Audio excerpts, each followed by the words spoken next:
Olá, sejam todos muito bem-vindos. Este é o Conversando sobre Jesus, o seu podcast com as mais lindas histórias e lições sobre Jesus, apresentado com um bate-papo leve e bem descontraído. Eu sou Admilson Barbosa e estou aqui com os meus amigos Delina Protásio e Irandi Protásio. Olá, Delina, bom dia. Olá, pessoal. Estou muito contente de estar aqui mais uma vez, trazendo esse tema que o Barbosa escolheu hoje, que é um tema que a gente tem que levar todos os dias, em todos os momentos da nossa vida. Vocês vão ver. Desejo a todos muita luz, muita paz e que Jesus esteja entre nós. Amém. Bom dia, Irandi. Bom dia, Barbosa. Bom dia, Delina. Bom dia a você que nos ouve. Se você estiver ouvindo à noite, é boa noite. Tá bom? É uma felicidade muito grande, né, de termos essa oportunidade de estarmos reunidos novamente aqui para falarmos sobre Jesus, né? Então, eu desejo que cada um de vocês possa absorver o máximo possível desse tema lindo e maravilhoso. Muito bem. Realmente é um tema maravilhoso, como você acabou de falar, porque hoje estaremos falando sobre a oração, né? A oração mais importante que nós temos, que foi nos deixada pelo nosso Mestre Jesus, que é o Pai Nosso, e que nós ainda não aprendemos a fazê-la de coração. Ainda não paramos para refletirmos sobre o significado de cada frase, o que Jesus quis nos ensinar com o Pai Nosso. A importância desta oração como forma de nos dirigirmos ao Pai de forma respeitosa, principalmente na hora de pedir. Sendo o Pai Nosso uma oração universal, vemos já a partir daí a importância dela e junto com os nossos amigos Delina e Irandi, vamos adentrar nessa linda oração ao Pai Altíssimo. E eu já começo perguntando a você, Irandi. Qual a origem da oração do Pai Nosso? Então, Barbosa, Mateus, no capítulo 6, versículo de 1 a 9, ele nos diz que Jesus, né, estava ali conversando com seus discípulos, ensinando sobre como deveriam praticar a justiça, como deviam dar suas dádivas, e entrou a falar sobre a oração, como orar.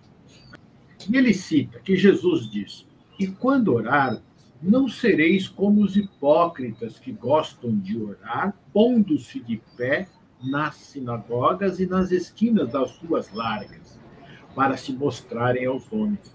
Vos digo que estão recebendo sua recompensa."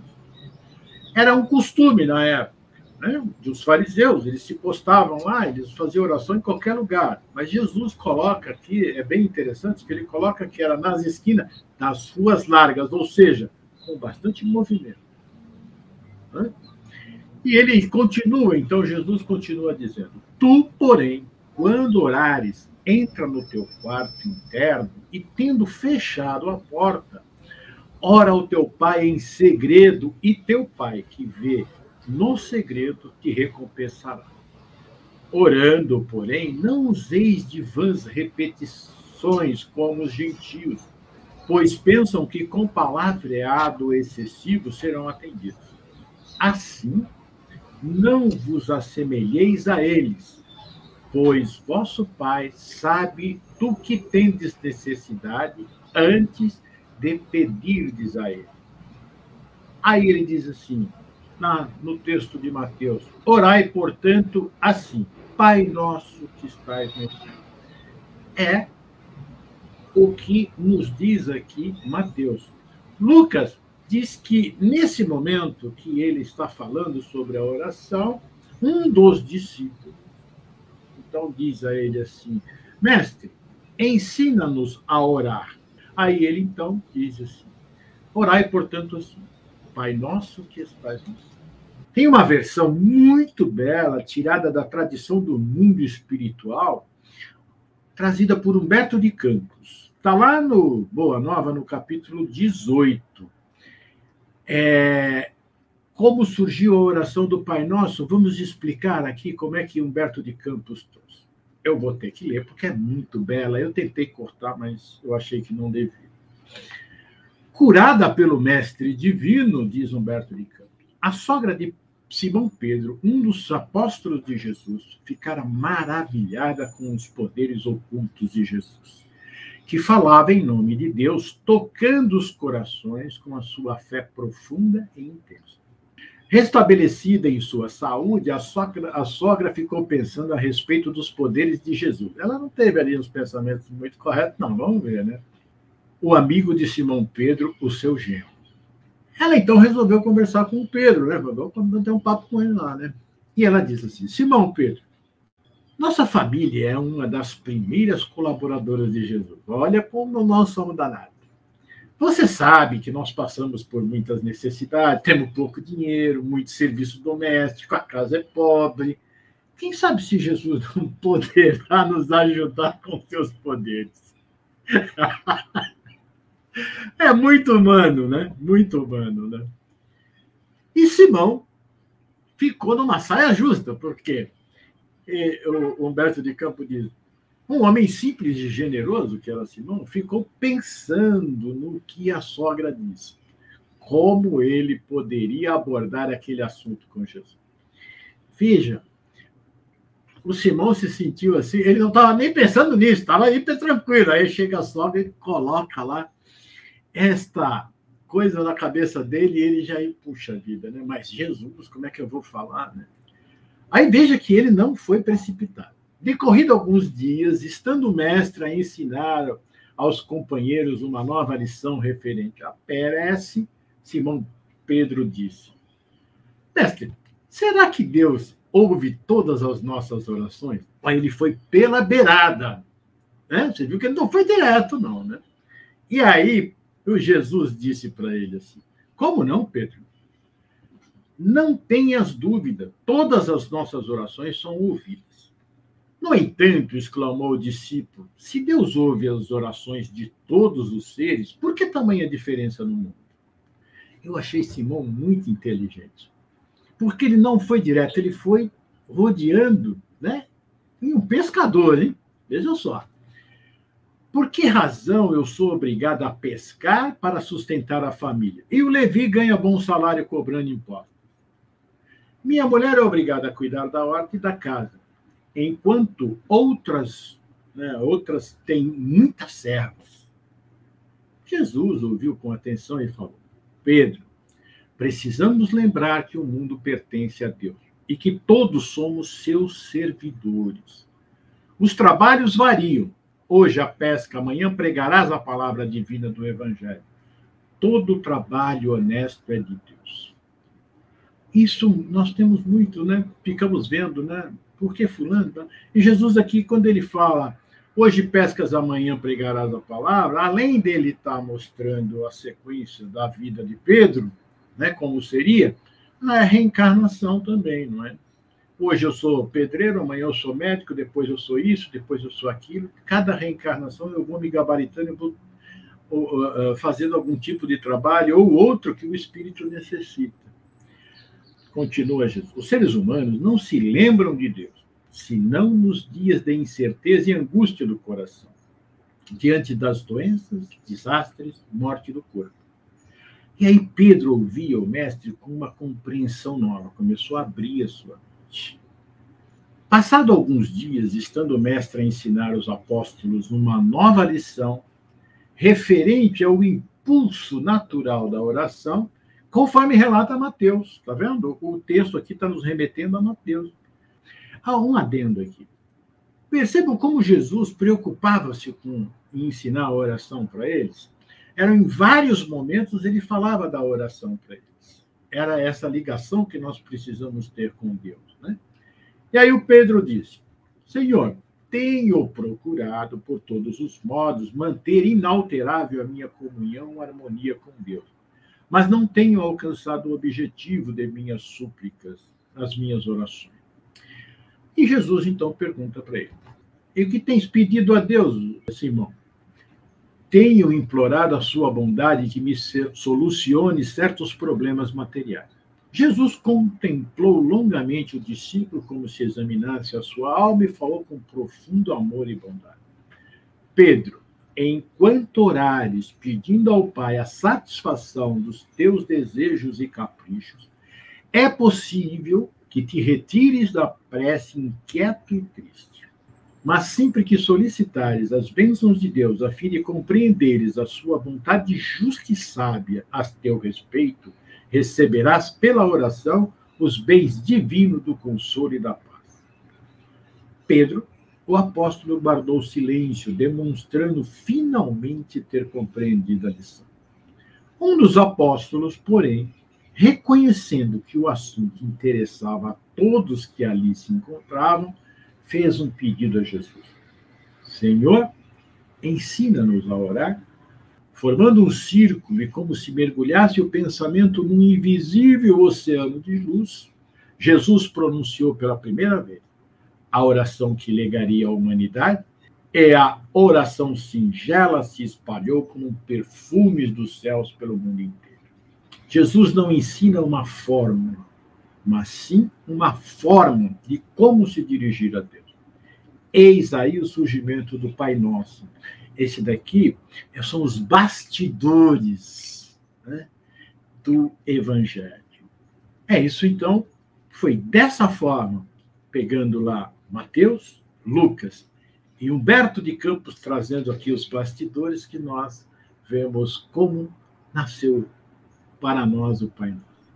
Que explicação, né? É por isso que eu gosto demais do Humberto de Campos, porque em suas narrativas ele não deixa a mínima dúvida de nada, né? É bem explícito, é incrível. Ok, Delina. O que significa a expressão Pai Nosso? Bem, essa expressão é bem fácil, né, de ser entendida.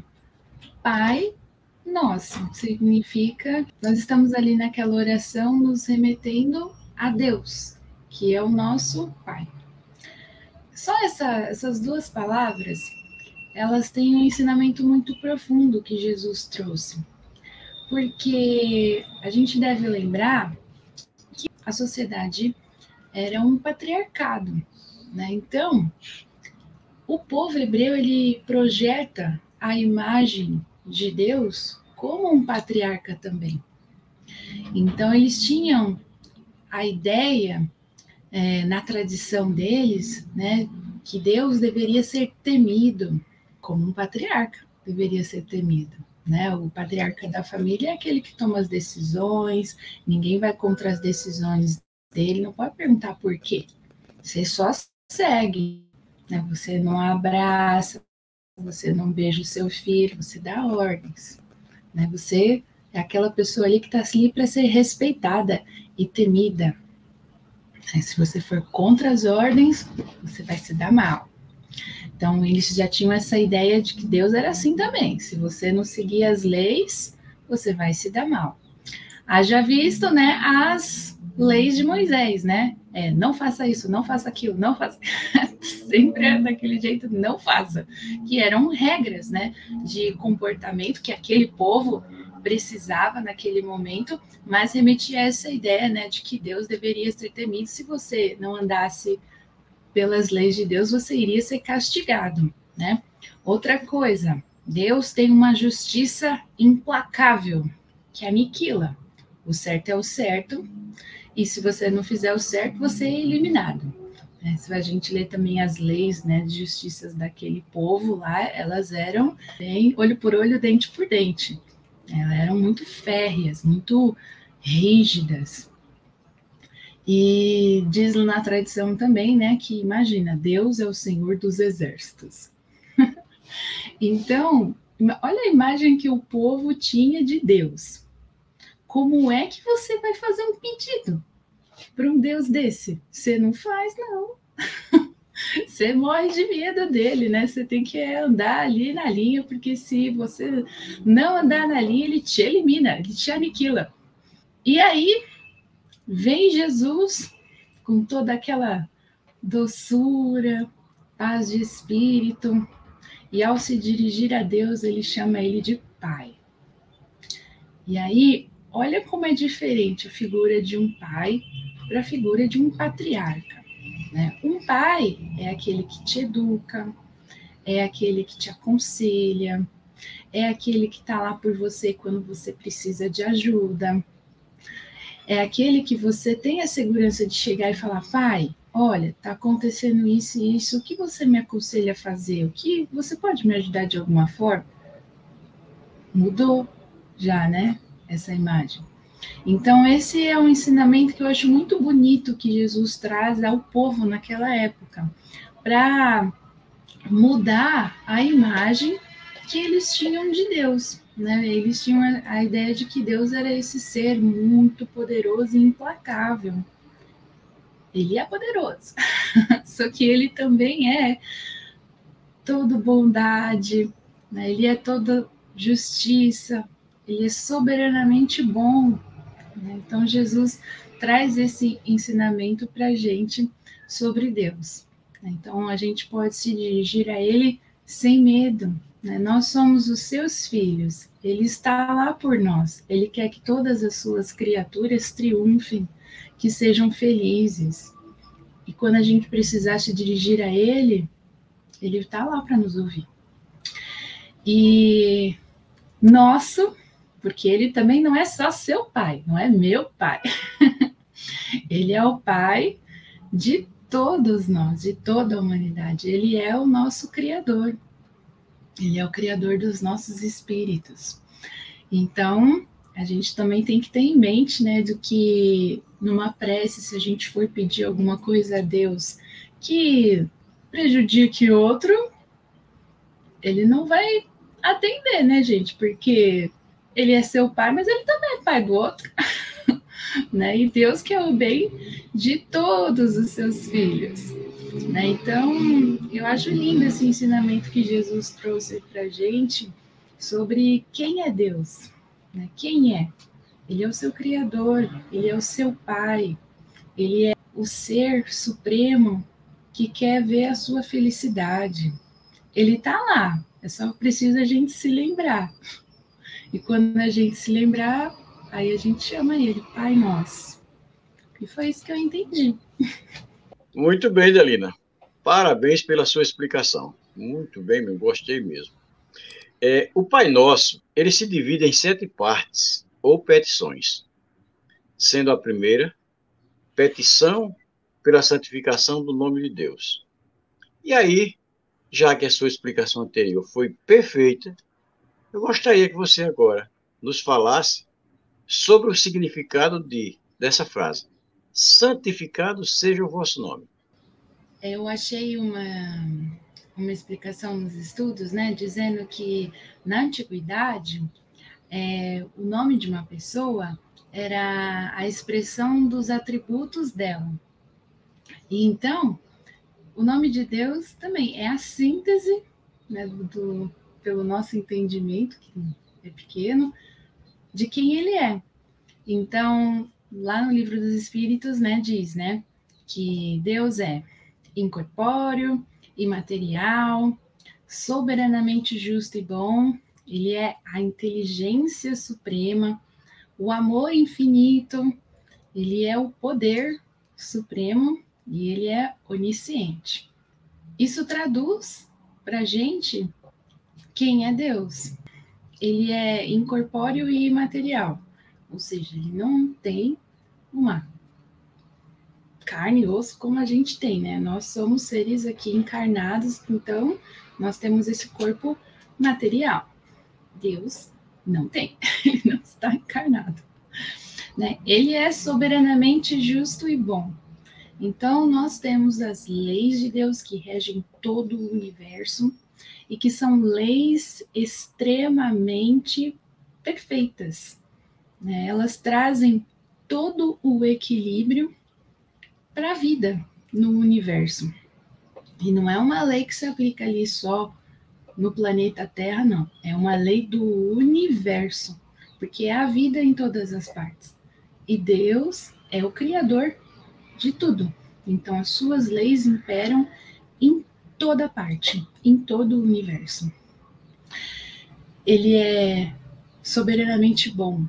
Então, as suas leis também, elas são boas para nós. É que a gente é ignorante e a gente começa a agir sem estar em consonância com as leis de Deus. E quando a gente faz isso, aí a gente sofre. Aí a gente vê o sofrimento no mundo, ou você está sofrendo e fala, Deus não me ama, Deus não está vendo o que está acontecendo. Não, Senhor. Quem não é bom somos nós mesmos. Deus é soberanamente bom e justo. Porque quando a gente vai precisar de ajuda, quem é que vai nos ajudar? É Ele. Quando a gente precisar de uma outra chance para a gente se melhorar, quem é que nos dá? Ele. Ele nos dá infinitas chances para a gente se melhorar, haja vista a lei da reencarnação, né? Nós podemos, todas as nossas vidas, ir nos melhorando um pouquinho. E por quê? Porque Ele nos criou simples ignorantes. E Ele sabe que as suas criaturas levam tempo para atingir esse grau de perfeição, que é o nosso objetivo principal, né? Para chegar até Ele. Então, todas as leis de Deus, elas estão em harmonia, elas são perfeitas, né? E estão aqui para nos ajudar a nos desenvolver, para que a gente possa evoluir e ir nos purificando até chegar a Ele. Ele é a inteligência suprema. Gente, para criar essas coisas maravilhosas que a gente viu, tem que ser uma pessoa inteligente, né? Ele é o amor infinito. Ele é mesmo, porque Ele nos criou e Ele nos ama infinitamente. Ele nos mandou Jesus para ajudar na nossa evolução. Ele nos manda espíritos missionários aqui na Terra, maravilhosos, para que nos ajudem na nossa evolução. Então, existe um planejamento de evolução para todos nós, para você como indivíduo e também, né, como um todo. E quem é que está cuidando disso? Deus. Então, Ele nos ama sim, Ele não está de olhos fechados para o que está acontecendo, né? Ele também nos deu o livre-arbítrio, então Ele sabia que a gente ali vai dar umas vaciladas ali, acolá, né? E aí depois ele fala, tá vendo? Quando a gente estiver sofrendo, não é assim, vamos tentar de novo. E lá vai a gente tentar mais uma vez, por conta desse amor imensurável que Ele tem por nós. Ele é o nosso Pai que sempre acredita no nosso potencial de sermos melhores todos os dias. Então é por isso que Ele nos dá também inúmeras chances. E nós somos merecedores desse amor. Não podemos nos esquecer disso. Ele também é onisciente, porque Ele sabe de tudo. Então, quando a gente... até vi uma palestra do Haroldo que eu achei muito engraçada, porque ele fala assim, que existem alguns tipos de preces, né, que as pessoas às vezes fazem maquinalmente. E aí ele fala assim, Deus, nós estamos aqui. Eu falo assim, gente, Deus sabe que você está ali, né? Ele fala assim, parece que a pessoa está narrando o que está acontecendo no ambiente. Estamos aqui nesse congresso, reunidos. Eu falo assim, ué, mas isso Deus já sabe. Né? E aí ele diz sobre a historinha que o Irandi contou para a gente no começo, que Jesus fala, né, que a gente, quando vai fazer a nossa prece, a gente tem que entrar lá naquele quarto, e é onde a gente pode ser verdadeiro, né, com Deus, porque Ele sabe realmente tudo que está acontecendo na sua vida.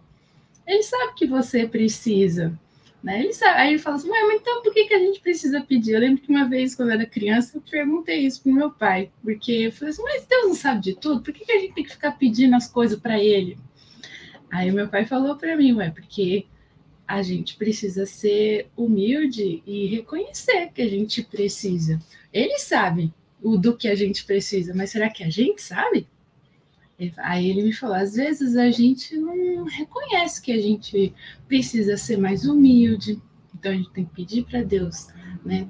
Deus, me ajuda a ser mais humilde, né? Que a gente precisa ser mais caridoso, que a gente precisa ser mais tolerante, que a gente precisa ter mais paciência. Aí o meu pai diz, ele sabe de tudo isso sobre você, mas será que você sabe? Então, você pedir já é ali uma demonstração de humildade, que você está reconhecendo os erros em você. Todos nós somos assim, todos nós temos erros, porque somos espíritos imperfeitos. Mas nós estamos aqui para nos melhorar, e Deus está aqui para nos ajudar a nos melhorar. Mas a gente só consegue ajudar alguém que quer ser ajudado também, né? Então, ele não vai impor, assim, olha aqui, Delina, mais paciência para você, porque você está muito impaciente. Vamos colocar aqui, basta. Não, não é assim que Deus age. Ele é bom, ele é amoroso, né? Então, cada um de nós tem o seu tempo. E Deus nos ama tanto que ele respeita esse tempo. E é lógico que quanto mais rápido a gente se der conta disso, mais feliz a gente vai ser.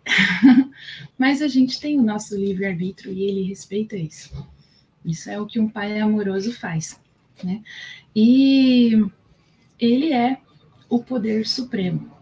Nada é mais poderoso do que ele no universo. Então a gente tem que tomar cuidado com certas histórias que a gente escuta, né? De como tem algumas histórias assim de colocar anjos que têm o mesmo poder de Deus e essas coisas. Isso não existe, gente. Deus, ele é o poder supremo. Ele é o Criador. E nessa oração, né, nessa partezinha que o Barbosa me pediu, ele também falou assim, santificado seja o vosso nome. Como é que a gente santifica o nome de Deus? A gente o santifica através dos nossos atos, seguindo as suas leis, os seus ensinamentos. Então, justamente por isso, né, que a missão de Jesus foi tão importante para nós, porque ele veio nos dar a receita. Como a gente consegue santificar o nome de Deus? É através dos ensinamentos que ele nos deixou. Então, a gente tem que amar a Deus. Como é que a gente ama a Deus? Seguindo os ensinamentos dele. A gente deve amar o próximo, ser caridoso e tentar nos melhorar sempre. E é desse jeito que a gente vai santificar o nome de Deus. Muito bem, muito perfeito. Agora, Irandir, eu gostaria que você nos explicasse a frase seguinte: venha a nós o vosso reino. Então, pegando um gancho aí no que a Adelina falou, né, que a gente santifica o nome de Deus praticando as suas leis, né, e Jesus veio e nos mostrou como, né, venha a nós o vosso reino, é a ânsia que nós temos, né, de participar do reino de Deus. Todos nós queremos ser felizes, né? Então, é essa vontade, né? Jesus veio e trouxe para a gente, né, como é o reino de Deus. E aí a gente, peraí, eu também quero participar disso, né? Mas aí é que entra a história. Você não vai a um lugar se você não sabe como se portar.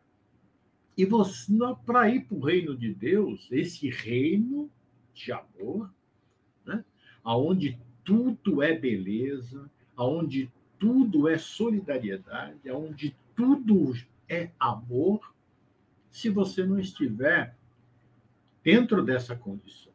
É o que Jesus falou daquele personagem que não estava vestido com a roupa nupcial. Ele estava ali totalmente desconforme o local. Então, a gente sabe, né, por exemplo, todas as misérias deste nosso mundo provêm da violação das leis de Deus. Então, nenhuma infração que nós cometemos, ela deixa de ter que ser acertada. Então, por exemplo, dessa coletânea de preces espíritas, né, que o Livro dos Espíritos nos traz, lá no capítulo 28 do Evangelho, ele diz assim: Deus nos deu leis plenas de sabedoria e, seguindo essas leis, seremos felizes. Pois essas leis são de paz e justiça, aplicando-as, nos auxiliaremos mutuamente. Nesse reino de Deus funciona assim. O fraco vai ser sustentado pelo forte. Assim, quando nós tivermos esta prática, né, nós evitaremos todos os males que provêm dos excessos e dos abusos que nós cometemos. Veja só, para vivermos no reino de Deus, eu vejo que nos falta muito ainda, né? Com certeza. Mas isso para vivermos lá. Por quê? Vejam como Deus é maravilhoso, como a Adelina nos disse agora, né? Todos os seus atributos. Ele diz assim, porque, veja só, nós sendo obedientes, nós vamos começar a caminhar para ir para lá. E lá existem regras. Cada mundo existe regras, existem as regras no nosso mundo. Imagine para viver num mundo mais evoluído. A regra para viver em um mundo onde a paz e justiça predominam, a fraternidade é a lei vigente, são regras que nós precisamos cumprir. Aonde está escrito essas regras? Na nossa consciência. Moisés trouxe os 10 mandamentos, como a Adelina disse, que é o que nós não devemos fazer. Só existe, acho que, amar a Deus sobre todas as coisas, 2 ou 3 mandamentos, que não é não, o resto é tudo não. Por quê? Porque nós fazíamos tudo aquilo, mas isso aqui é proibido, isso é proibido, isso é proibido, isso é proibido. Né? Mas aquele era o momento. Depois Jesus vem e ele diz assim, olha, eu não vim destruir a lei, não, tá? Eu vim aqui para cumprir a lei. Tá? Mas eu vou ensinar outras coisas para vocês também.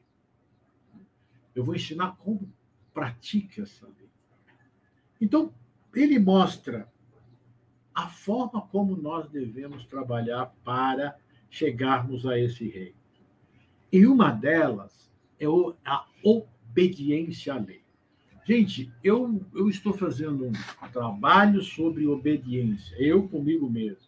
Como é difícil obedecer. Primeiro que eu sou autossuficiente. Né? Então, quando eu sou autossuficiente, eu questiono tudo que os outros colocam. Aí, mas eu não posso fazer isso. Mas só um pouquinho pode. E aí nós vamos infringindo de pouquinho em pouquinho, quando a gente vê, a gente está num atoleiro. Então, viver nesse mundo que Jesus nos trouxe é sermos disciplinados. E aí eu consigo entender hoje com mais clareza o que Emmanuel disse para Chico. O Chico perguntou, tá bom, para mim trabalhar nessa seara de Jesus, aí o que eu tenho que fazer? Emmanuel falou para ele, 3 coisas. Pouquinho, né? 3 coisas, tá bom. Quais são? Disciplina, a primeira, disciplina a segunda e disciplina a terceira. E nesse exercício de aprender a ser obediente, eu percebi o que Emmanuel disse para Chico. Porque é muito difícil. Porque o Espírito diz para você assim, olha, isso tem que ser assim. Mas por quê? Por isso, por isso e por isso. O porquê é importante você saber. Não, por isso, por isso e por isso. Mas eu não concordo com isso. Tá bom, reclama com Deus, reclama com Jesus. Nós questionamos muito depois do porquê. Jesus nos disse para fazer isso, isso e isso. Mas por quê?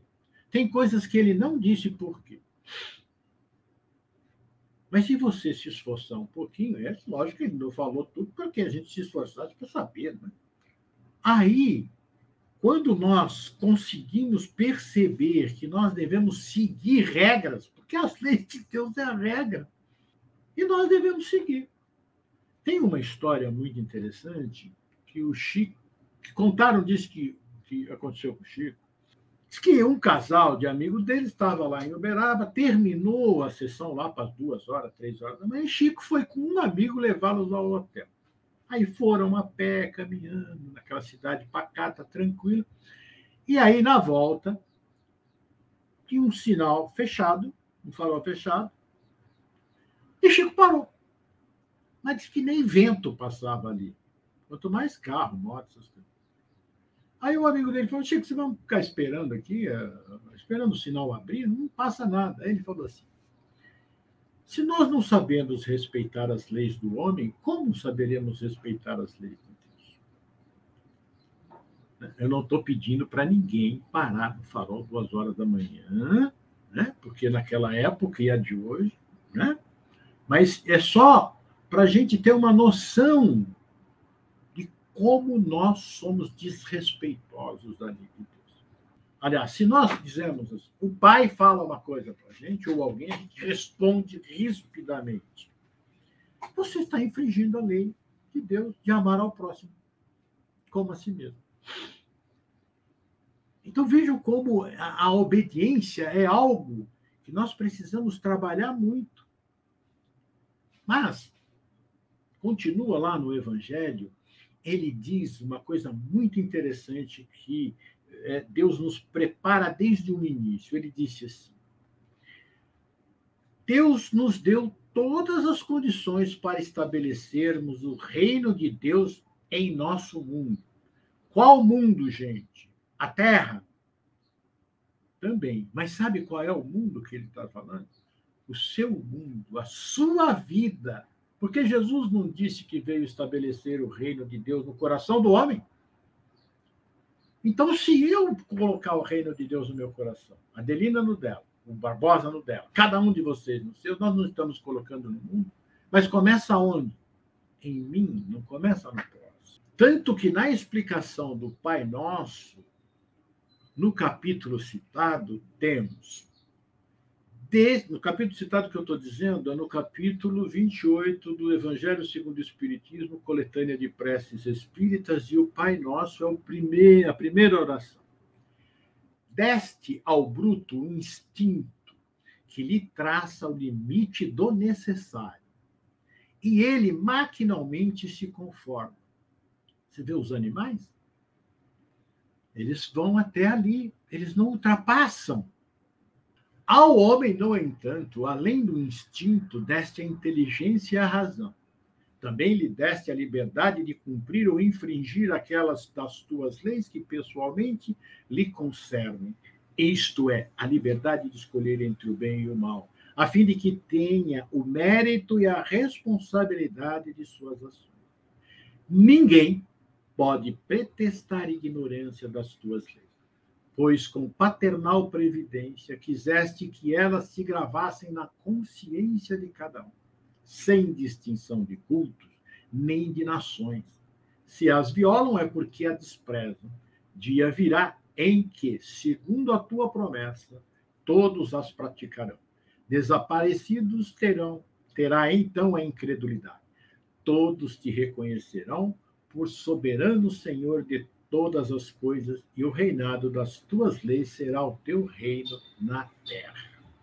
Então, a partir do momento em que nós, cada um de nós, praticarmos a lei de justiça, amor e caridade, nós estaremos colocando o reino de Deus em nossos corações. Lembra do nosso primeiro episódio? Hannah não quis, mas os discípulos aceitaram e tornaram-se apóstolos.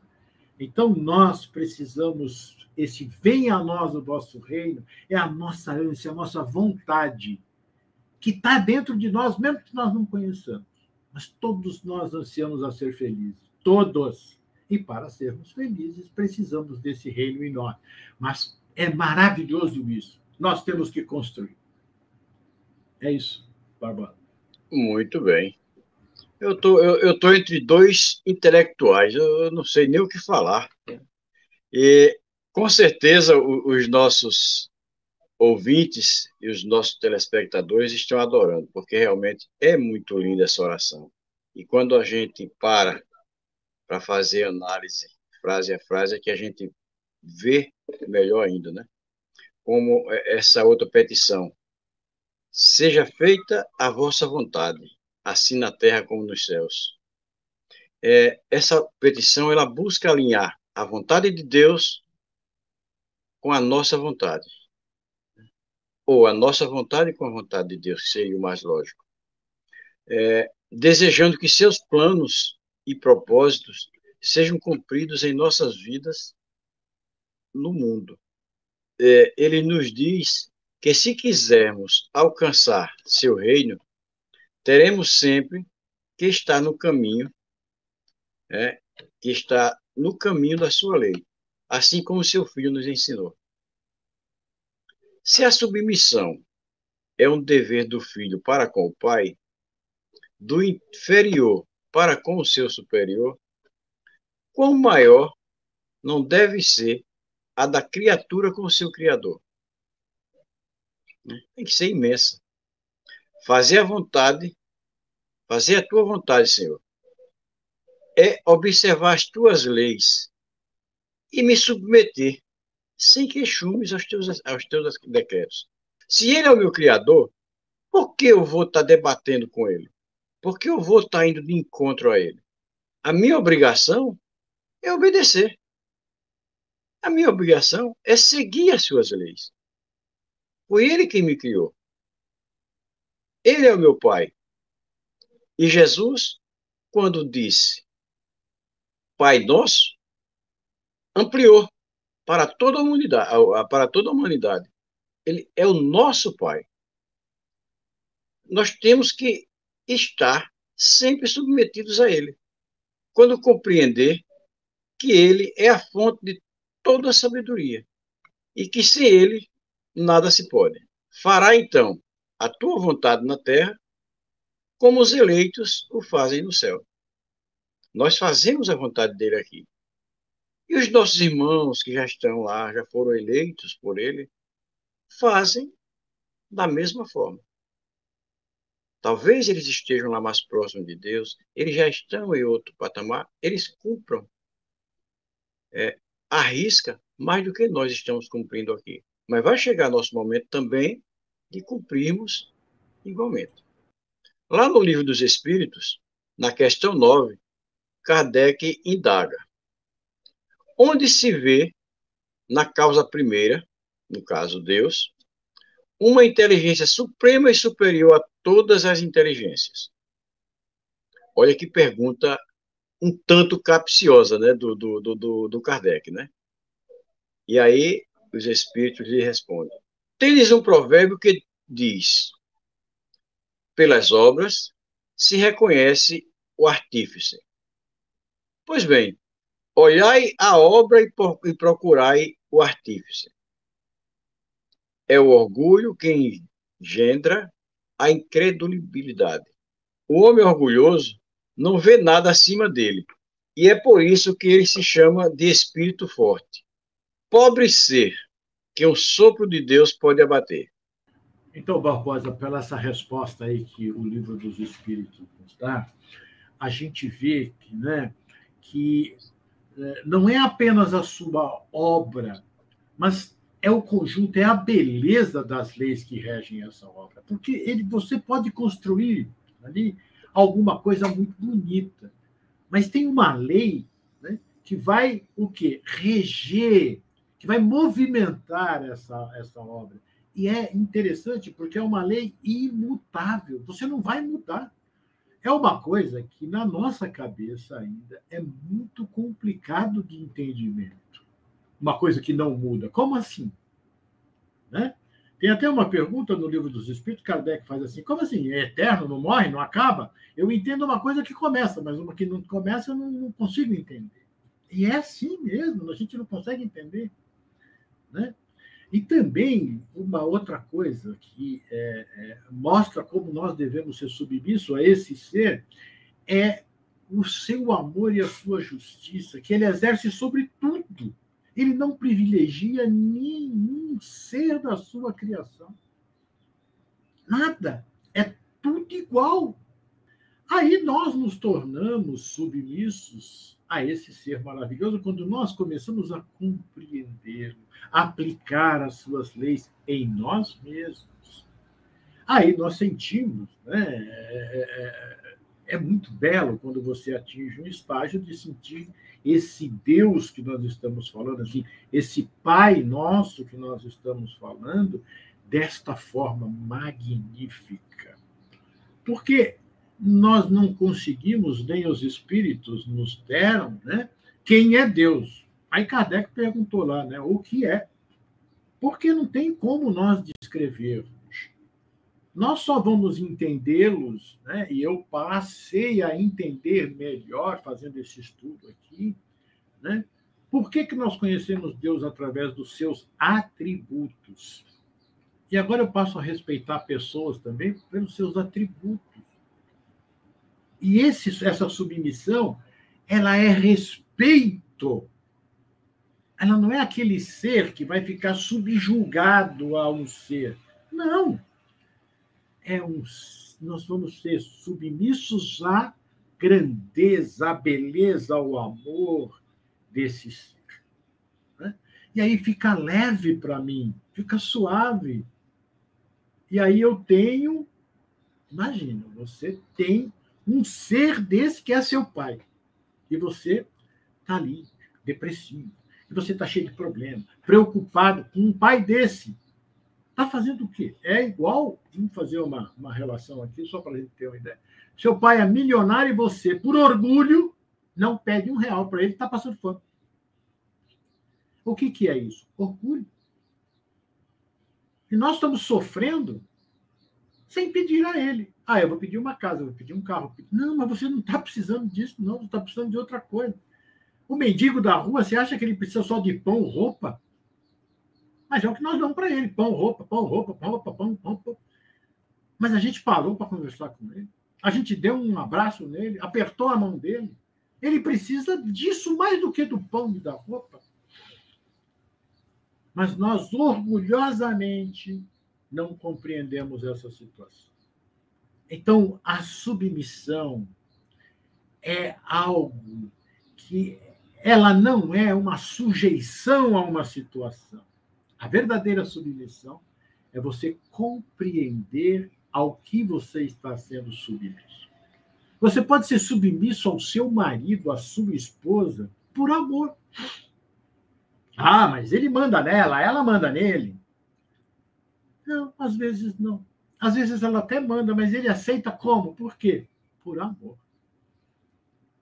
Então, esse termo é muito importante nós verificarmos. E, às vezes, nós somos submissos pela missão. Nós temos exemplos disso. Aqui, encarnados e desencarnados que passaram pelo planeta, que foram submissos por amor à missão que eles vieram cumprir em nome de Deus, nosso Pai. É isso, Barbosa. Muito bem. Tem uma frase, né, que está aí na internet, né, que era assim, é um agradecimento a Deus, né, que a pessoa fala assim, eu não recebi aquilo que eu pedi, mas sim aquilo que eu necessitava. E aí é bem isso que vocês estão falando, né, porque às vezes a gente pede coisas, né, eu quero uma casa melhor, eu quero um carro, eu quero ser rico, né? Você pede, às vezes, algumas coisas que não são necessárias para a sua evolução. E nosso Deus onisciente sabe disso, e aí ele te manda o que você precisa, na verdade, para evoluir. Né? Então, você precisa de paciência, ele vai te mandar uma prova ali, para você ter paciência com a sua sogra, com a sua esposa, com o seu filho. Né? Ele manda ali, certinho ali aquilo que você precisa para você evoluir, porque ele é pai, ele te conhece. Você não se conhece, mas ele te conhece. Ele conhece. Mas ele conhece. É por isso que ele foi nosso criador, né? Na petição pelo pão de cada dia, eu gostaria, Delina, que você falasse o que significa. O pão nosso de cada dia nos dai hoje. Será que para ele todo dia jogar um pãozinho lá para a gente? Como o que seria isso aí? É aquele maná, que ele jogava lá para Moisés, né? No acampamento, que a gente viu muito bonito aqui naquelas novelas que passavam, aqueles focos descendo da padaria lá do céu. É isso mesmo? Não. Jesus, ele é simplesmente fantástico usando as palavras, né? E o pão ali que ele se refere é ao pão material, e é o pão espiritual. Mas o pão material não é aquele lá que você vai comer, vai comprar ali na padaria e tudo mais. Mas ele está se referindo ao jeito de como você vai conseguir esse pão. E aí, ele nos remete a outra lei de Deus, que é a lei do trabalho. Então, quando ele pede ali, nos dai o pão de cada dia, é pedir ali força, coragem, para você poder trabalhar, né? Você poder trabalhar para você conseguir sustentar a sua família, conseguir se sustentar, ter condições de comprar esse pão material, a comida necessária, né? Então, ele se refere a isso, né? E às vezes as pessoas, mas Deus não é dono de tudo, por que ele não nos dá? Então, né? Eu falei assim, porque se ele der tudo de mão beijada pra gente, a gente nunca vai atrás e a gente nunca vai desenvolver a nossa inteligência. O nosso trabalho é um meio que a gente tem de nos desenvolver também intelectualmente, né? E se a gente não vai atrás das nossas coisas, a gente vai virar um bando de preguiçoso. Tem uma história que eu escutei que era muito engraçada, que foi sobre a época da pandemia. E que alguém perguntou assim para o evangelizador, mas se Deus sabe de tudo, ele não sabe essa fórmula aí da vacina? Por que ele não nos manda? Manda aí um espírito superior ali, psicográfico, entendeu? E manda a fórmula dessa vacina para todo mundo. Né? Deus sabe? Com certeza. Né? Os espíritos superiores sabem? Com certeza. Talvez, né? Esse mundo que eles já vivem, que é muito superior ao nosso, já é muito mais avançado, né? Tecnologicamente, na medicina e tudo mais, do que o nosso. Mas por que ele não nos dá, assim, de mão beijada? Pela psicografia, que nem a criança perguntou. Você, por quê? E o trabalho dos cientistas, né? Todo esse trabalho que eles tiveram de ir atrás, de pesquisar, de muitas pessoas envolvidas, investindo ali nas pesquisas, né? Uma união, né, das pessoas, né? Se ele dá para a gente de mão beijada, a gente não trabalha a nossa inteligência, né? Graças ao descobrimento dessa vacina, agora eles têm também já em vista outras vacinas para a gente se proteger de outras possíveis doenças. Como é que a gente ia ter isso se a gente nunca trabalhasse para descobrir, né, essa vacina? Então, a lei do trabalho também é uma das leis de Deus. Então, a gente tem que se esforçar. Tudo que a gente conquista para nós é através do nosso trabalho, através do nosso esforço. A pessoa que é preguiçosa, fica lá sentado o dia inteiro sem fazer nada, ela não está conquistando nada para si. Mas quando ela trabalha, ela está aprendendo, né? E isso em qualquer tipo de trabalho. Todos os trabalhos são abençoados por Deus. Se você faz aquele trabalho honestamente, tá tudo certo. É o seu trabalho, a sua fonte de renda, a sua fonte de viver com a sua família. Você está ali aprendendo todos os dias. Às vezes está aprendendo não só ali sobre o que o trabalho, né, te impõe, mas também a lidar com as pessoas que são difíceis, a consolar alguma outra pessoa que trabalha com você e está passando por um momento difícil. A gente está trabalhando todos os dias quando a gente está lidando com as pessoas, né? E também Jesus se referiu ao pão espiritual. Então, por quê? Porque nós não somos só esse corpo material, nós somos um espírito. E o espírito, ele não precisa só do pão material para viver, da comida. A gente também precisa do nosso alimento espiritual. Então, isso também, nessa frase, é um pedido que a gente faz a Deus, para que ele nos dê essa força, esse alimento espiritual que a gente precisa, que a gente consegue através dos ensinamentos dele. Então, estudando, Então, né, eu estava pensando aqui que nós devemos nos preocupar em sermos saudáveis organicamente e também ser saudáveis espiritualmente. Como é que a gente é saudável organicamente? Então, é quando a gente se alimenta bem, né? A gente faz exercícios físicos, né? Cuida da nossa mente, né?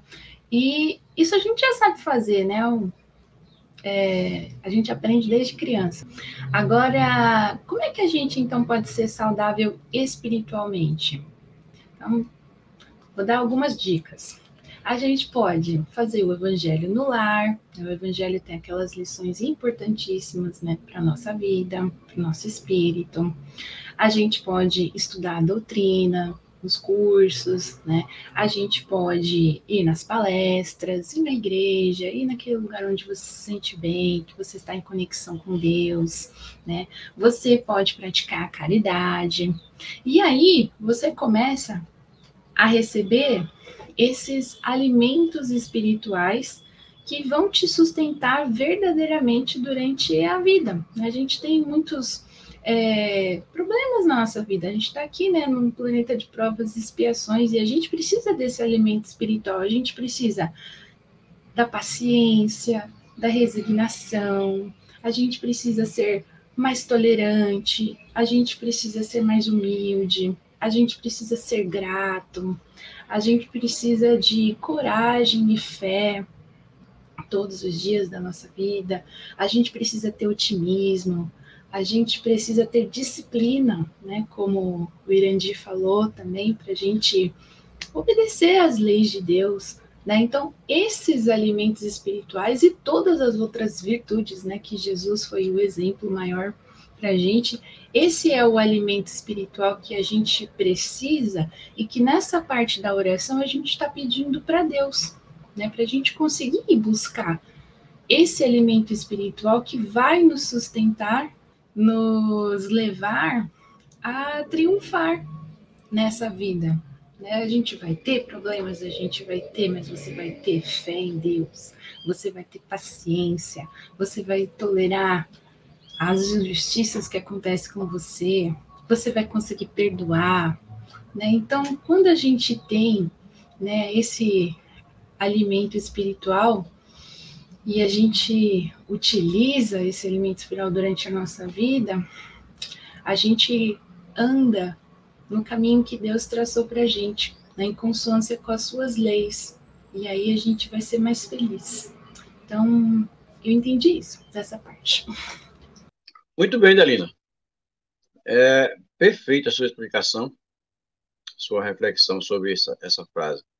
E tem uma frase que eu acho, na minha opinião, é uma das frases mais fortes dessa oração. É aquela frase que a gente pede perdão pelos nossos pecados. E que devemos ter muita atenção a fazer esse pedido, nos perguntando sempre se também estamos dispostos a perdoar nossos irmãos. Porque é muito fácil, né? A gente pedir perdão sem perdoar.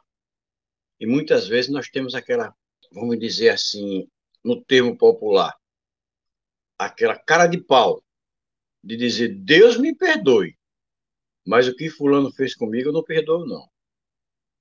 Né? Então, nós ainda temos isso. Então, para mim, é uma das frases mais importantes, é o momento mais importante nessa oração, é isso aí.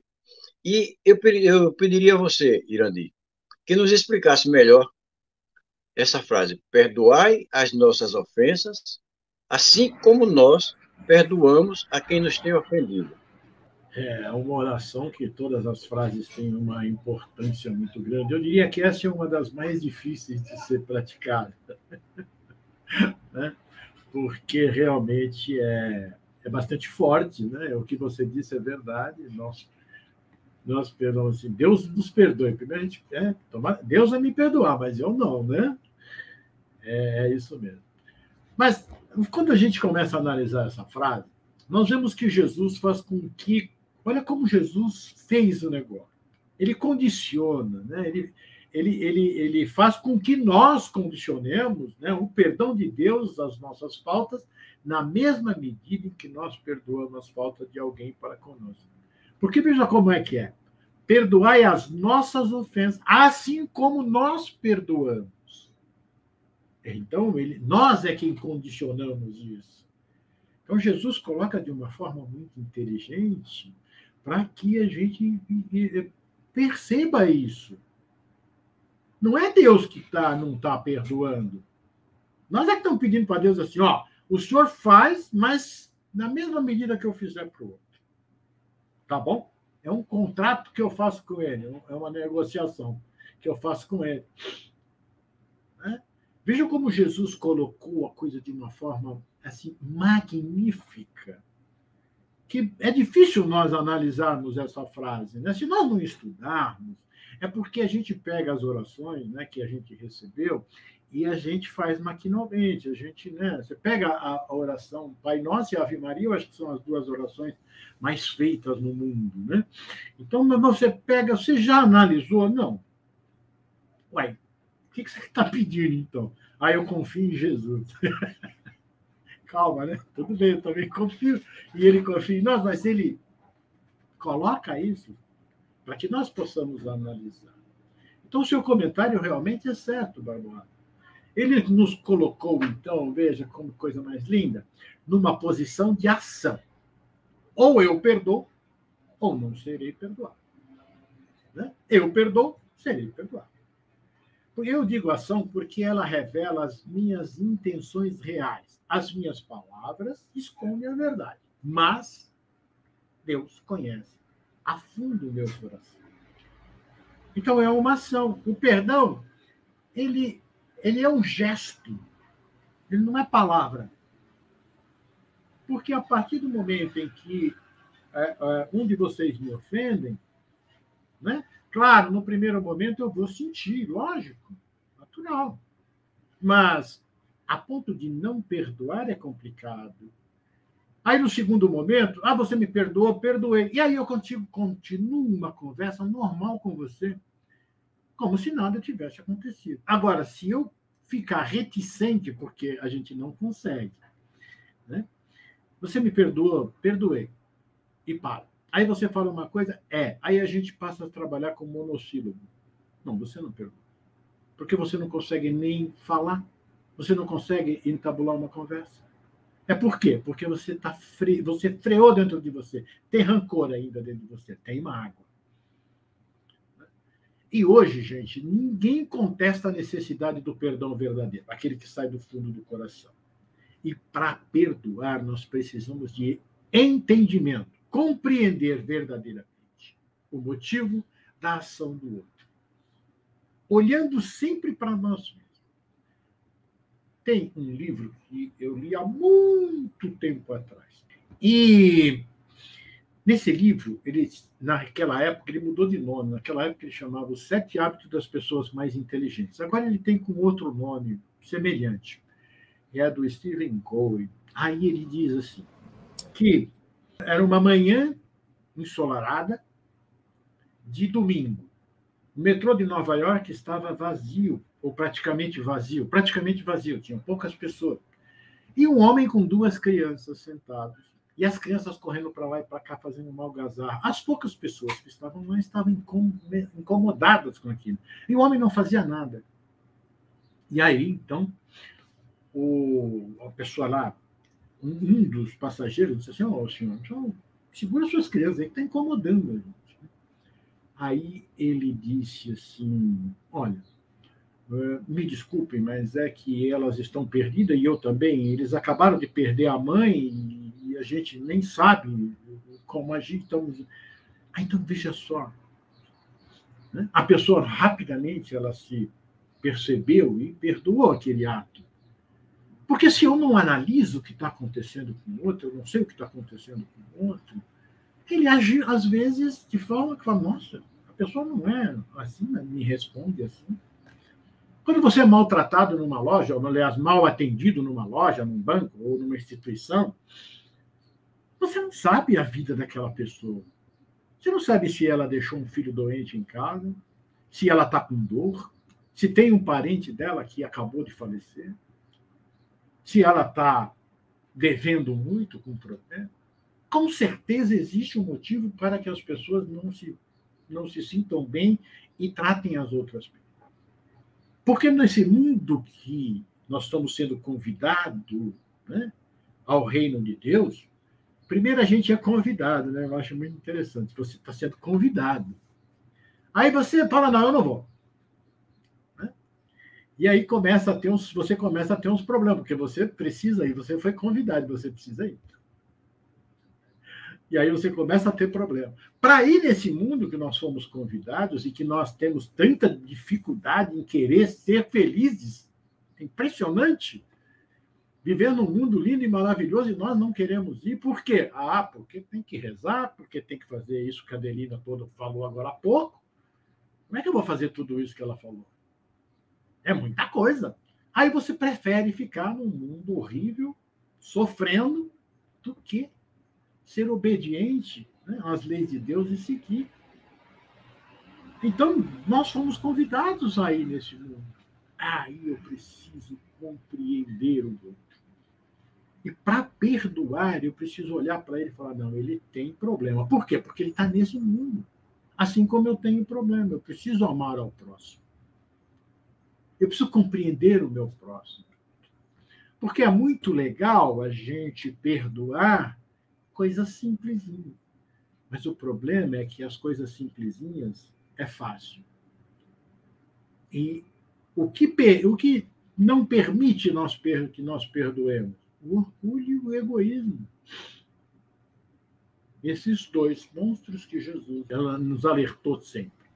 E um detalhe importante, a ciência hoje já vem revelando os males causados pelas más ações por nós praticadas. Né? Quando nós nos iramos, sentimos raiva, reclamamos, ficamos tristes e não perdoamos também, esses sentimentos liberam substância em nossos organismos que afetam o funcionamento dos nossos órgãos físicos. E isso faz com que nós acabemos adoecendo. E, às vezes, a falta de perdão nos leva a ter doenças gravíssimas e que acabam não tendo cura. Eu vi um vídeo essa semana de uma psicóloga que ela estava relatando que ela foi visitar uma amiga muito próxima dela, que ela teve um infarto. Uma amiga jovem, mas que teve um infarto. E ela disse que foi por falta de perdão. Aliás, não foi ela que disse. Ela disse que o médico disse que ela infartou por falta de perdão. Que o médico conversou com ela e relatou à amiga que ela tinha sofrido esse infarto por falta de perdão. E ela presenciou uma conversa entre ela e a filha. Ela, num leito de UTI em recuperação, ela disse para a filha assim, que morria, mas não perdoava o ex-marido. Vai morrer. Então, vejam como é importante o perdão. Agora, é esse perdão que sai de dentro de nós. Então, a cura para alguns males nossos não está nos remédios que a medicina dispõe. Está também no ato de perdoar. Está no ato de seguir as leis de Deus, como Jesus nos trouxe. Então, vejam, o perdão é tão importante, né, que Paulo, na primeira epístola aos Coríntios, no capítulo 13, versículo de 1 a 7, 13, ele vai nos falar do perdão e vai nos falar da caridade. Porque o perdão é uma forma de caridade para com você mesmo. É o amar a Deus sobre todas as coisas, ao próximo como a você. Quando eu perdoo, eu me curo, me liberto. É uma caridade para comigo. E a caridade para com o próximo quando ele aceita o meu perdão. Né? E é uma bandeira, e uma das bandeiras do Espiritismo é fora da caridade não há salvação. Então, Paulo nos diz dessa maravilha. Jesus nos ensinou a fazer a verdadeira caridade. a caridade conosco, aí sim, eu sendo bom, eu vou fazer a caridade para com o próximo. Eu vou ver o que ele precisa. Eu vou socorrer o meu irmão. Eu vou perdoar sempre. E quando nós falamos, então, que o perdão é caridade, perdoe porque você vai se beneficiar. Tem um filme bem legal que é sobre o perdão, que se chama... Tem um filme e um livro que se chama A Cabana. Vocês já viram? É muito bonito. O personagem, ele passa por uma provação dificílima e ele tem que perdoar a pessoa que fez muito mal a ele. E aí conta sobre todo esse processo, né? E muito como Deus, Jesus está presente na vida dele para ele conseguir, né, chegar a esse perdão. Então é muito bonito, gente. Fica aí a dica para vocês. A Cabana. Odê, é só para ilustrar um pouquinho isso que você falou. Existe uma passagem nesse livro que eu me lembro até hoje e que eu vejo quando ele e Jesus chegam numa cabana lá bem desarrumada, que o terreno está todo para carpir, tem erosão. Todo acabado. Aí ele fala, nossa, mas quem é esse lugar? Esse lugar é você. Tem dia que eu olho e falo, nossa, eu estou igual o cara da capa. Porque quando a gente não perdoa, né, o mais prejudicado é nós mesmos, como você falou. Exatamente. E o Irandir estava falando aí agora de caridade, perdão, essas coisas. Eu estava pensando aqui numa situação, num vídeo que eu assisti recentemente, e ele fala muito, principalmente do julgamento com o outro. É um vídeo daquele padre Fábio de Mello. Ele disse que foi convidado para uma festa e de um artista aí também, Alcione. E quando chegou lá, estava conversando com a sobrinha da aniversariante e de repente olhou para um lado e viu um travesti. E o travesti estava olhando para ele. E qual foi o pensamento dele? Tomara que ele não venha tirar foto, pedir para tirar foto comigo, porque não vai pegar bem. Eu, um padre, uma pessoa famosa, aí de repente aparece uma foto com um travesti de lado, os comentários, a minha imagem, aquela coisa toda que ele ficou pensando, né? E ele desviou o olhar do travesti. Só que o travesti ficava olhando para ele insistentemente, como se estivesse criando coragem para ir lá. E passou o tempo, ele lá, e daqui a pouco ele viu. Algumas pessoas chegaram para tirar foto com ele, e ele viu que o travesti animou-se, criou coragem e dirigiu-se para ele. E ele, pronto, agora não tem para onde fugir. Disse que procurou um canto para tentar correr, mas não tinha. Até que o travesti chegou perto dele, posso tirar uma foto com o senhor? Ele disse que não tinha o que fazer, disse, pode. Aí tirou a foto. O travesti foi, normalmente, do lado dele, tirou a foto, agradeceu e saiu. Ele ficou pensando, né, o que iria acontecer.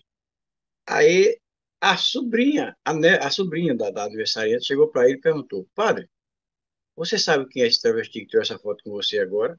Ele disse, não conheço não. Só ele é um cara, ele não é famoso. Ninguém reconhece o trabalho dele.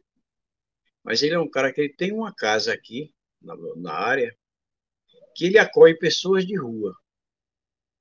E ele vai na rua, pega as pessoas, leva para casa dele, ele mesmo dá banho, ele mesmo faz alimentação para essas pessoas, ele mesmo arruma o canto para essas pessoas dormirem. E se as pessoas tiverem feridas, ele mesmo trata dos ferimentos.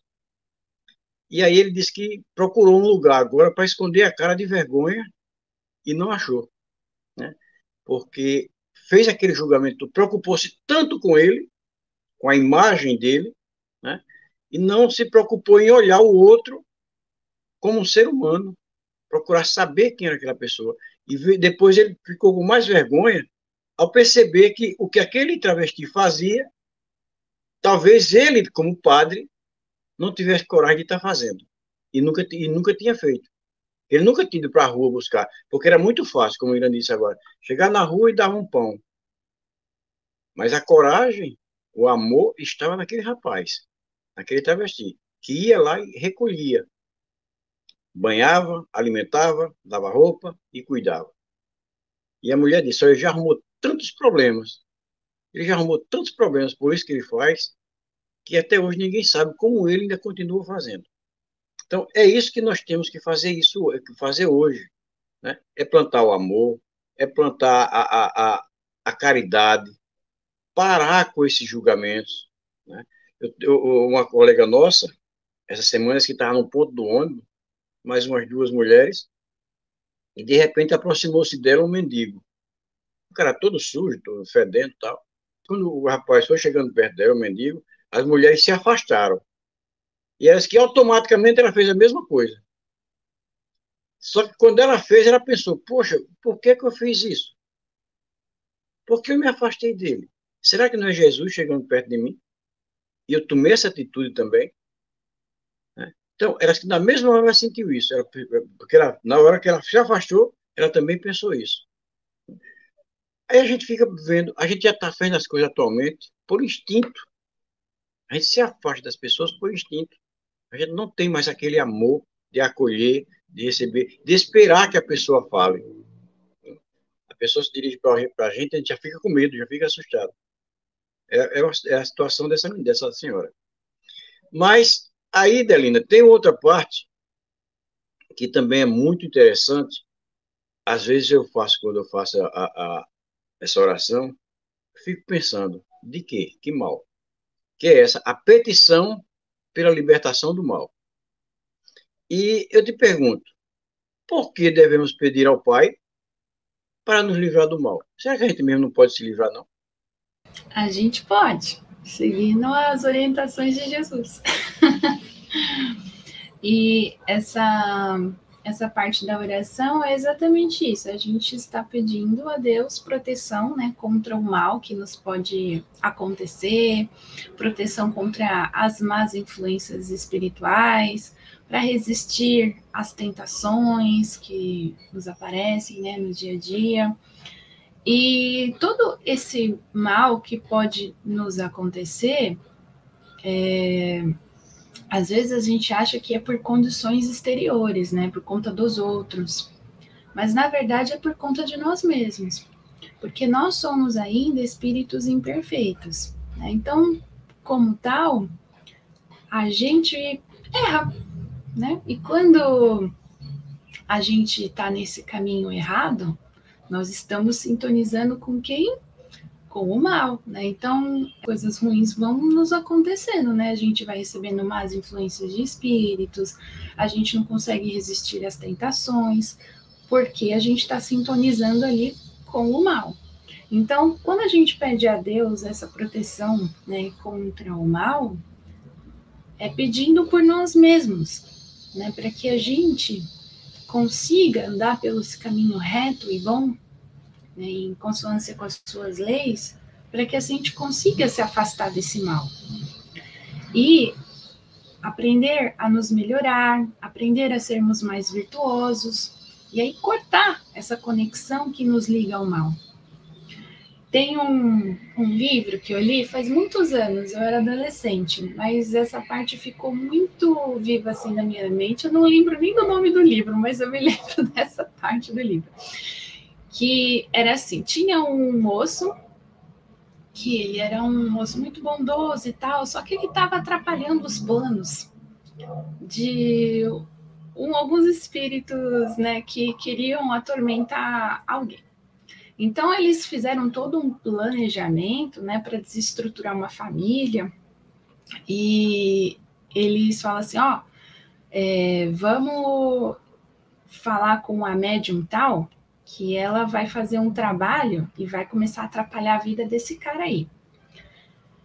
E aí eles intuíram a moça foi lá nesse lugar, pediu para a médium, né, para fazer mal a esse moço, e ela aceitou o trabalho e tal, ela pagou, tal, não sei o quê. Então ela falou, depois daqui 1 semana, 2 semanas você volta. Aí no tempo aprazado lá, ela voltou, e aí a médium olhou para ela e falou assim, olha, não deu certo no trabalho. Ela falou assim, mas como não? Não é só pagar que você faz? Ela falou assim, não é bem assim, é porque, na verdade, essa pessoa aí que você pediu pra gente atrapalhar a vida dele, ele é muito certinho, sabe? Então, ele vai na igreja, ele ajuda as pessoas, ele é querido no trabalho porque ajuda todo mundo, e ele tem muita proteção. Então, não dá pra gente atrapalhar a vida dele. Então, então você vê uma coisa, né?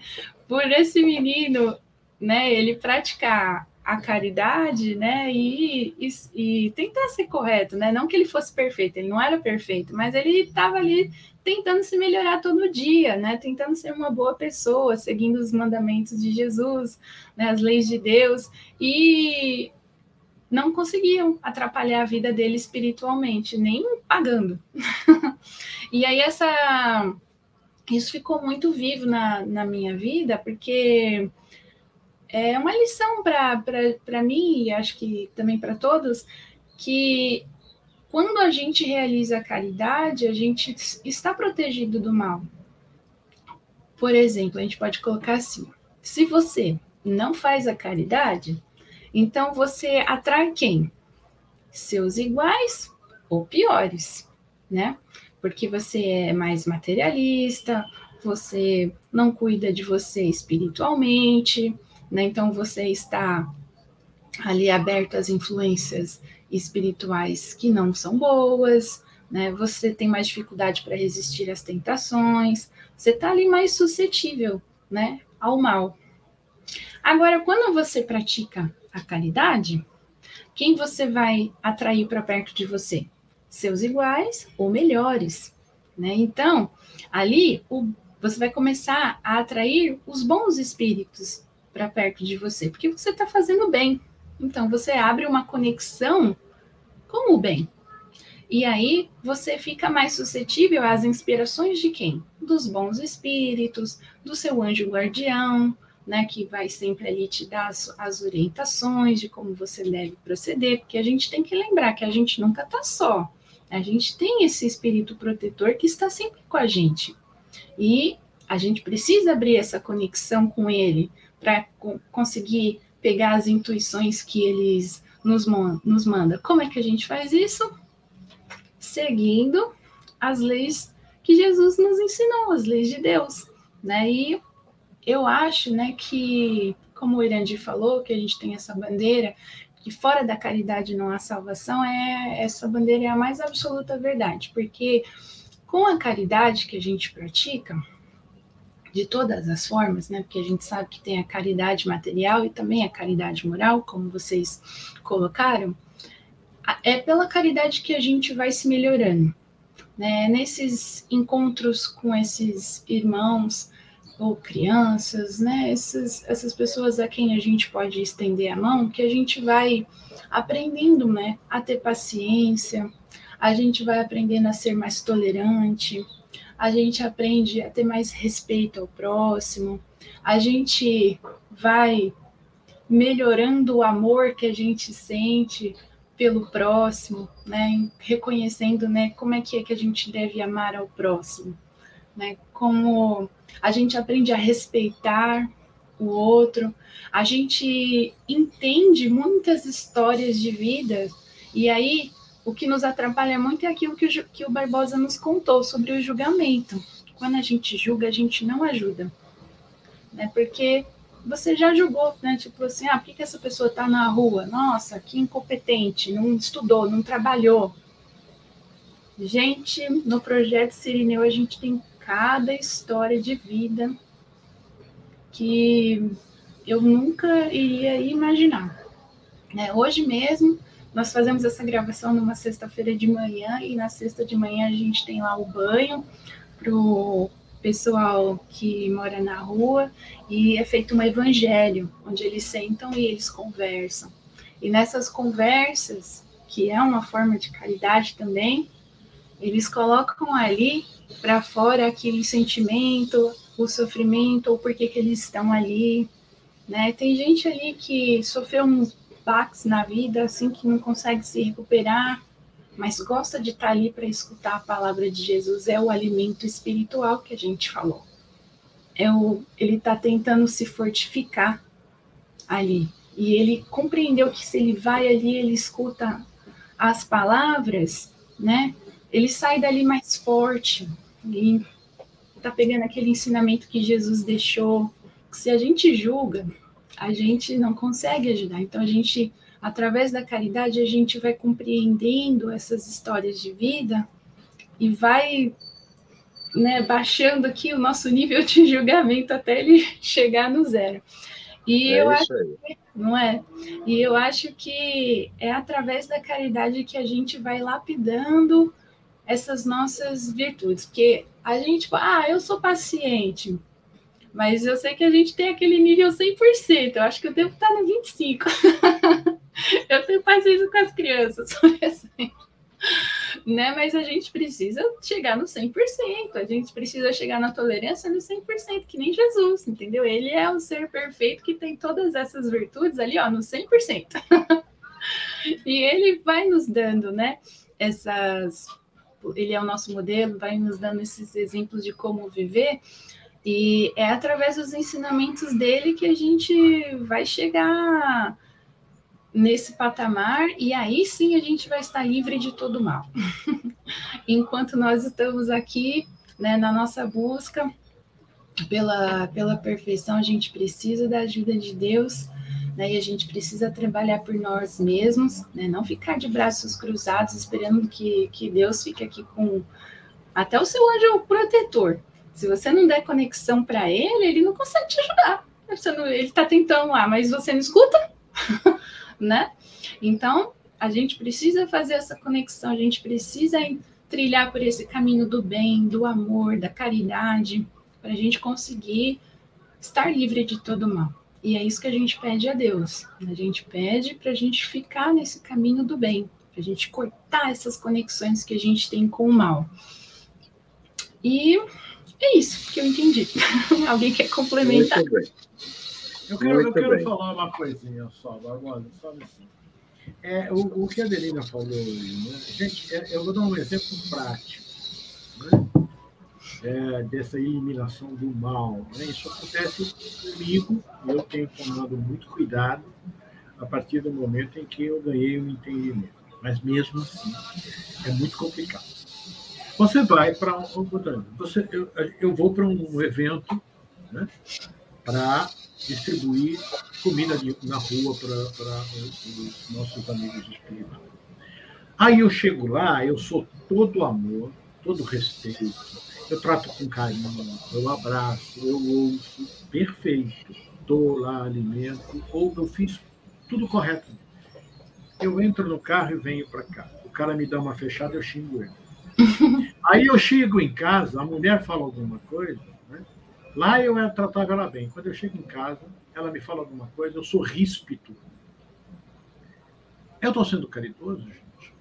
Não. Eu estou sendo caridoso com o outro. E comigo? Eu estou aprendendo alguma coisa? Eu não estou sendo caridoso com a minha esposa. Eu não fui caridoso com aquele que me fechou, não perdoei. Eu vou para uma sessão mediúnica, eu faço todo o trabalho lá, a gente conversa com os espíritos, recebo, oriento, saio na rua, eu faço a mesma coisa. Eu estou sendo caridoso? Não. Não comigo. Eu não estou praticando a caridade no total, como nos ensinou Jesus aqui. Né? Aí eu vou trabalhar com as crianças, distribuir esses trabalhos. Eu sou amor e transbordo, mas quando eu saio. Então, esse mal que resiste em mim, esse mal que eu preciso pedir a Deus. Porque eu não estou fazendo mal para o próximo, eu estou fazendo bem. Mas não estou fazendo bem para mim? Não. Eu resisto à tentação? Não. Então, é esse o trabalho que nós precisamos fazer. Eu disse isso em tom espírita, mas eu também vou para a igreja evangélica, eu vou para a igreja católica, eu vou para a Umbanda, eu vou em todos os lugares. Lá eu sou uma pessoa, sou cristão. Quando eu saio lá, no meu lar, na rua, no meu trabalho, eu estou fazendo aquilo que eu ouço, aquilo que eu falo. Esse é um grande problema, que esse é o mal que nós precisamos pedir para Deus para conseguir ter força de arrancar de dentro. É isso que a Adelina colocou, eu só estou dando exemplo prático. A caridade começa em casa, né? Meu pai sempre fala isso para mim, gente, a caridade começa em casa. Se a gente e não dentro, se trata... ela começa primeiro dentro de você. Exatamente, com você, Aí e aí vai para os seus próximos para você conseguir, né, atingir mais pessoas, né? Mas é isso mesmo, a gente tem que, né, começar com os de casa. Os de casa são os seus próximos, são aqueles que você tem ligações espirituais mais fortes, né? São eles que você precisa, talvez, perdoar, tolerar, ter mais paciência, com certeza são, né? Então, eles ali também estão para te ajudar, vice-versa. E isso é muito importante mesmo. A gente tem que praticar caridade também fora, né, do centro, das igrejas, porque a nossa vida está aqui fora, gente. A gente passa uma hora lá dentro, né? Agora, a nossa vida aqui são outras 23 horas fora de lá, e é ali que a gente é colocado à prova. Então, é ali mesmo que a gente tem que pedir força. Se alguém quiser fazer uma caridade, me dá um fone de ouvido que cai. Toda hora ele cai. Perfeito, perfeito. Agora, concluindo os nossos estudos, né, sobre esta linda e importantíssima oração, Irandir, tem 4 letrinhas, né, no final dessa oração, que parece que são bem pesadas, né? Quando elas se juntam, parece que elas são bem pesadas, porque parece que elas fecham um compromisso. Elas têm uma força. Tem uma força imensa, né? Eu gostaria que você me falasse sobre essa palavra amém. Então, vamos ver a definição dela. Ele diz assim, que amém é um termo hebraico utilizado para afirmar ou aderir a alguma coisa. Amém é uma interjeição que significa certamente, verdadeiramente e assim seja. É uma palavra muito utilizada na Igreja Católica e Evangélica e utilizada lá pelos nossos irmãos judeus, né? pelo povo hebraico. Né?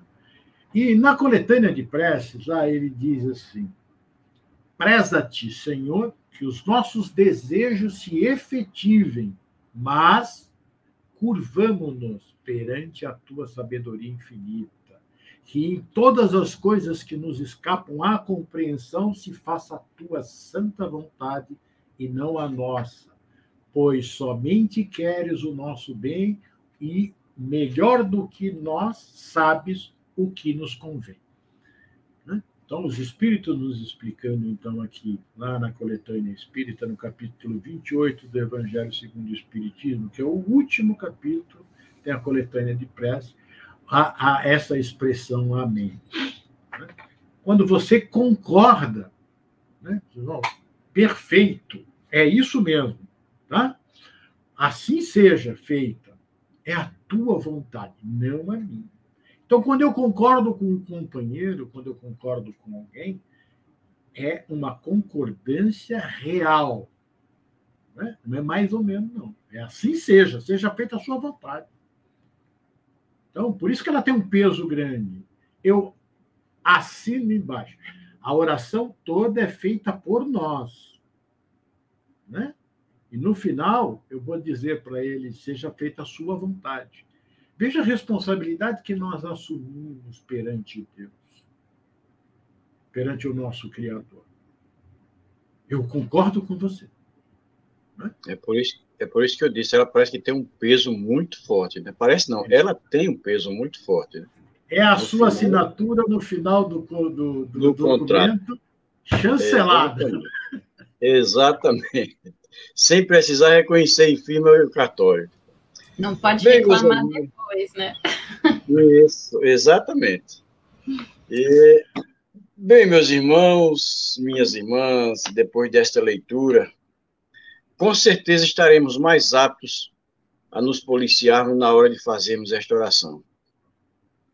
Darmos o real valor que ela merece. Nos tornarmos mais puros. Fazê-la sabendo que estamos nesse momento na comunicação diretamente com Deus. E que devemos buscar neste relacionamento com mais profundidade, com mais amor e muito mais respeito. Bem, meus amigos, agora eu gostaria que a Adelina fizer suas considerações finais. Chegamos ao fim, Adelina. Bom, eu só tenho a agradecer por esse tema maravilhoso, né? Todo dia a gente faz essa prece que Jesus nos ensinou e a gente não pensa no real peso dessas palavras, realmente significam o que nós realmente estamos pedindo a Deus. Então é muito legal a gente saber, né, para como vocês falam, a gente fala um amém lá no final, então a gente está concordando e a gente agora está sabendo com o que a gente está concordando. Eu quero agradecer a todos que nos ouviram, nos assistiram até aqui, agradecer a espiritualidade amiga que sempre está conosco, nos auxiliando, nos intuindo, principalmente intuindo as nossas palavras, para que a gente seja melhor compreendido por todos. E eu quero agradecer também a esse amor imensurável que Deus tem por nós. Tem uma historinha que é bem pequenininha, que foi psicografada por Chico Xavier, da Meimei, e ela se chama assim, Provas da Existência de Deus. Conta-se que um velho árabe, analfabeto, orava com tanto fervor e com tanto carinho cada noite, que certa vez o rico chefe de uma grande caravana o chamou à sua presença e lhe perguntou: por que oras com tanta fé? Como sabes que Deus existe quando nem ao menos sabe ler? O crente fiel respondeu: grande Senhor, eu conheço a existência do nosso Pai Celeste pelos sinais dele.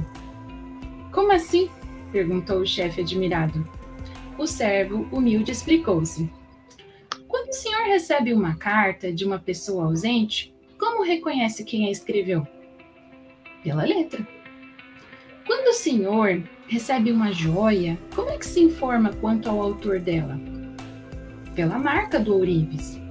E o empregado sorriu e acrescentou: quando ouve passos de animais ao redor da tenda, como sabe depois se foi um carneiro, um cavalo ou um boi?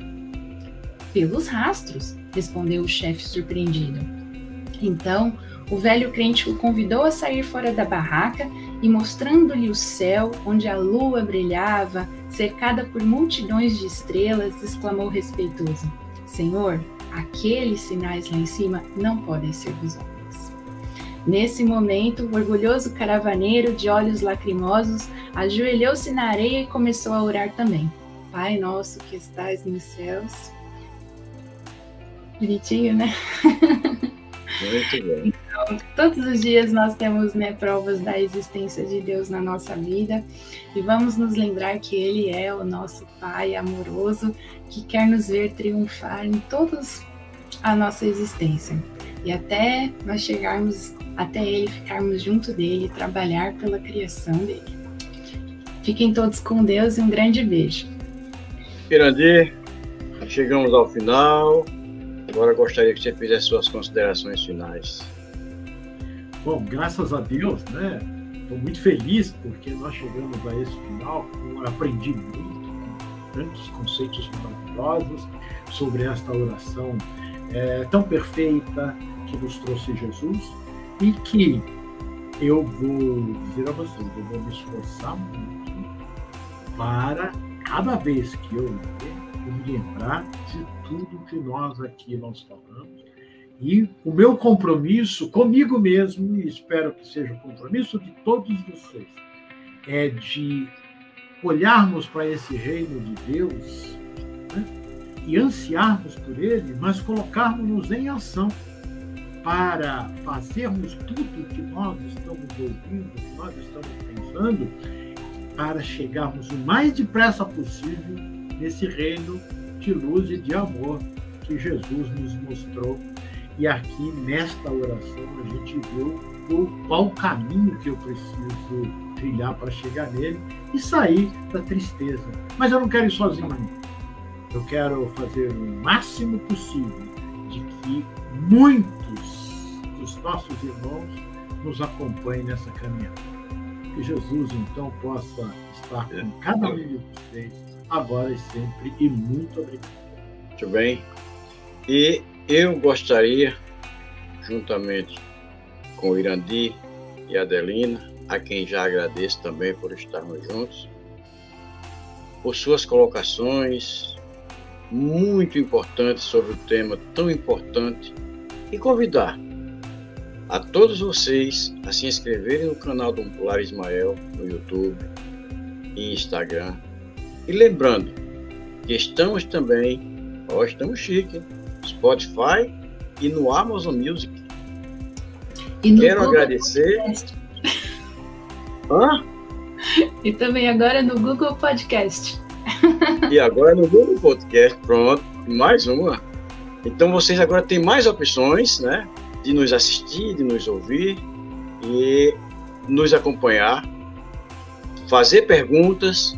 Coloca lá a tua perguntinha, coloca lá o teu comentário. Se eu não souber, o Irandi vai descobrir. Se o Irandi não souber, a Adelina consegue, mas a sua resposta você vai ter. Então, quero agradecer a toda a equipe espiritual deste projeto que nos auxilia e nos inspira, ao Mestre Jesus, porque nos deixou esta oração quando aqui passou, né? Quando esteve conosco, e a Deus nosso Pai. Quero agradecer a você que está nos ouvindo ou nos assistindo. Muito obrigado pela sua audiência. E eu vou encerrar com uma lição de Emmanuel, psicografada por Chico Xavier. Homens de fé. Todo aquele, pois, que escuta minhas palavras e as pratica, assemelhá-lo-ei ao homem prudente que edificou a sua casa sobre a rocha. Jesus está em Mateus, capítulo 7, versículo 24. Os grandes pregadores do Evangelho sempre foram interpretados à conta de expressões máximas do cristianismo.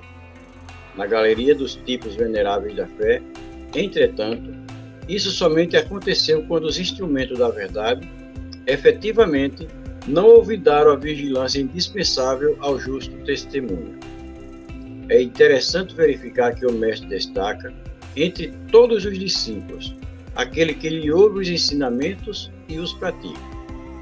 Daí se conclui que os homens de fé não são aqueles apenas palavrosos e entusiastas, mas os que são portadores igualmente da atenção e da boa vontade, perante as lições de Jesus, examinando-lhe o conteúdo espiritual para o trabalho de aplicação no esforço diário. Reconforta-nos assinalar que todas as criaturas em serviço no campo evangélico seguirão para as maravilhas interiores da fé. Todavia, cabe-nos salientar, em todos os tempos, o subido valor dos homens moderados, que, registrando os ensinos e avisos da Boa Nova, cuidam, desvelados, da solução de todos os problemas do dia ou da ocasião, sem permitir que suas edificações individuais se processem longe das bases cristãs imprescindíveis.